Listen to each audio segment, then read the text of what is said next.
conocer esas vidas. Sí, claro.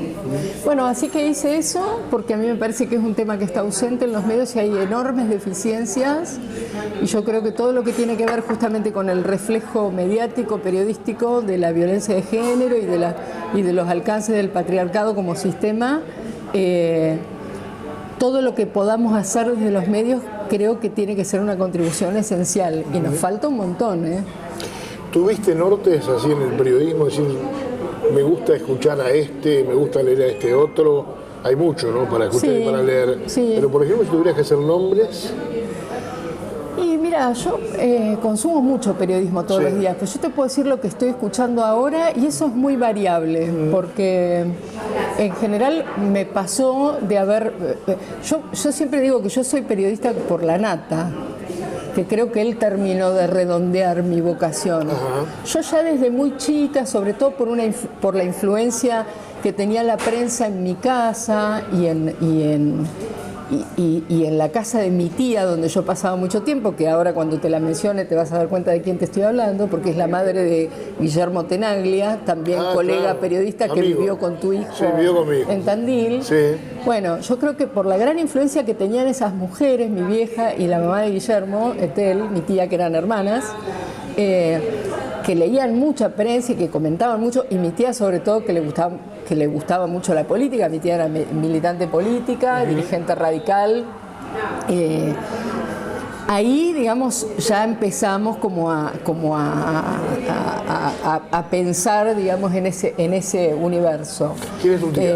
Mi tía se llamaba Etel Ruiz de Tenaglia, la mamá de Guillermo. Sí, de Guillermo, sí. ¿No está más entre nosotros? Falleció hace 3 años. Bueno, y ella fue un poco la que te despertó. Porque creo, no en forma directa, pero había una circulación constante de revistas y mucha discusión y mucho agite alrededor de lo que era la información. Desde un lugar... Estamos hablando de familias venidas del campo, de mujeres que no llegaron ni siquiera a la escuela secundaria, pero... Autodidactas, si se quiere. Sí, claro, pero donde la información tenía un valor, digamos. Y bueno, ahí como que arrancó. Yo después, cuando me fui a Buenos Aires, me fui a estudiar otra cosa, me fui a estudiar abogacía, que igual dejé después.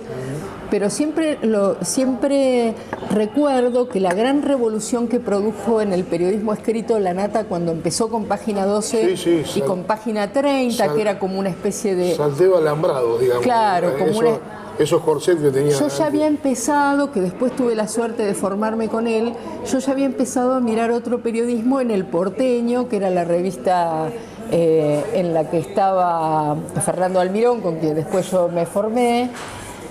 Pero bueno, La Nata vino a traer una gran revolución, con Página 12, con Página 30, que era como la versión argentina de la revista Cambio 16 española, que en ese momento, en los 90, por el famoso 1 a 1 de Menem, que después lo hizo Percha, se podía comprar en Buenos Aires. Bueno, todo eso a mí me terminó, digamos, decidiendo por este lado. Entonces él ha sido una gran influencia para mí.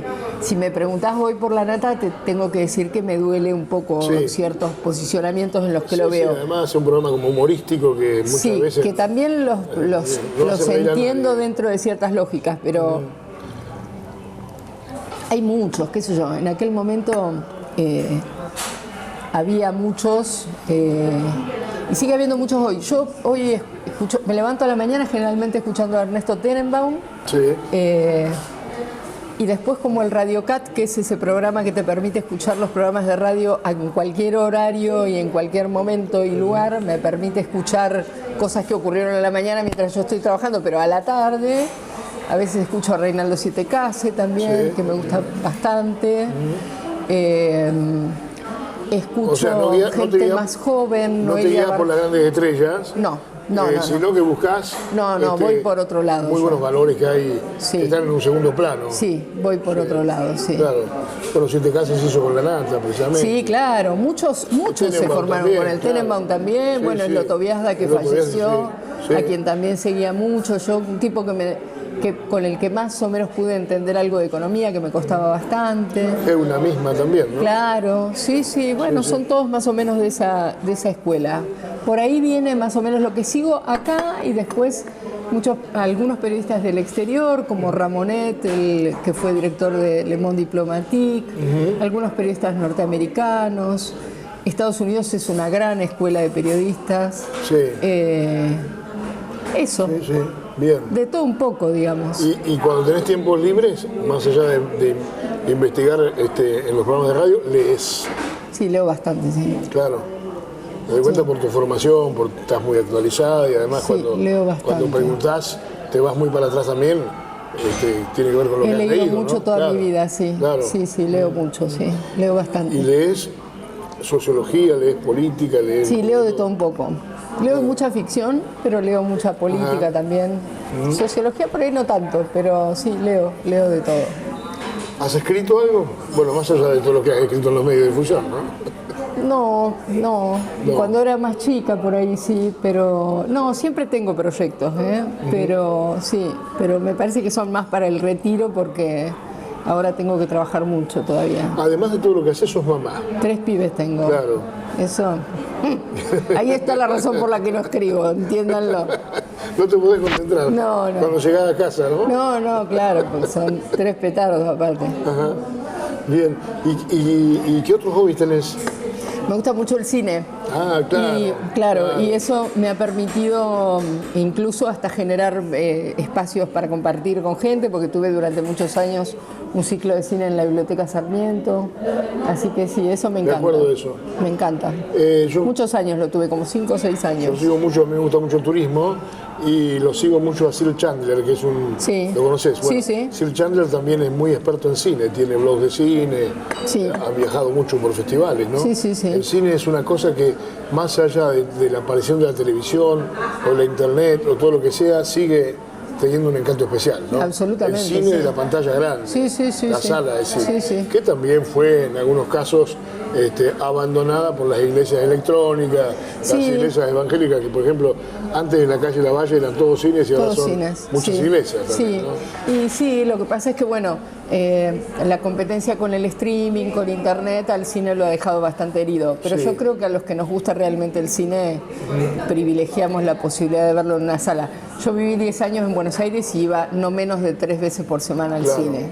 Había ciclos de cine arte también. Sí, bueno, ahí hay un espacio, yo fui durante muchos años a un espacio muy interesante de cine arte, que es la Cinemateca Lugones, la Sala Lugones, que es el cine del Teatro San Martín, que está en el 10º piso. Corriente, claro. Exactamente, en el 10º piso del teatro. Y bueno, ahí nos encontrábamos con Alfredo Alcón, por ejemplo. Yo iba a ver películas de Fassbinder, supongamos, a la función de las 3 de la tarde, porque después tenía que ir a cursar y a esa hora generalmente me lo encontraba Alcón. Subíamos en el ascensor. Nada menos. Sí. Y bueno, eran funciones de poca gente siempre, esas, las que no eran de horario central, y me lo solía encontrar a él. Eso en tu vida posiblemente sea una cocarda, ¿no? Es decir, yo estuve con Alfredo Alcón y me encontraba frecuentemente con él en un lugar específico de cultura, porque era una cosa a la cual no accedía la gente masivamente. Claro, por supuesto, porque ¿qué pasaba en esa época? Por ejemplo, para ver después, bueno, ese cine hoy está, digamos, más al acceso de la gente a través de internet, con calidades discutibles, pero por ejemplo hay un streaming como Movie que permite ver cinearte con muy buena calidad. Pero en esa época, ver, por ejemplo, la serie completa Berlín Alexanderplatz de Fassbinder, que eran, no me acuerdo, pero cerca de 20 capítulos, era imposible de otra forma que no fuera a ir todos los días a la Sala Lugones a sentarse a ver el capítulo. Esos ciclos de cine francés. Éramos pocos. De cine francés en blanco y negro. Sí, también, claro, Grandes joyas Sí, pero aparte cine, japonés, finlandés, las primeras películas de los Kaurismäki yo las vi ahí. Las primeras películas de Kurosawa después de... Akira Kurosawa. Después de Ran, que fue como su mayor éxito. en Occidente, o Dersuya, que tuvo el Oscar a la mejor película. Bueno, había 40 años de cine antes de eso, de Kurosawa, que uno no lo conocía, si no iba. Ahora, por ejemplo, bueno, en los últimos años, la Filmoteca de la Televisión Pública, uno de cuyos conductores falleció, pero que era un genio realmente, pero bueno, por suerte Fernando Martín Peña la sigue manteniendo. Ahí hay mucho de ese material y se puede ver por televisión. ¿Has visto películas 2 y 3 veces la misma película? Sí, muchas. A mí me pasó muy bien. Muchas.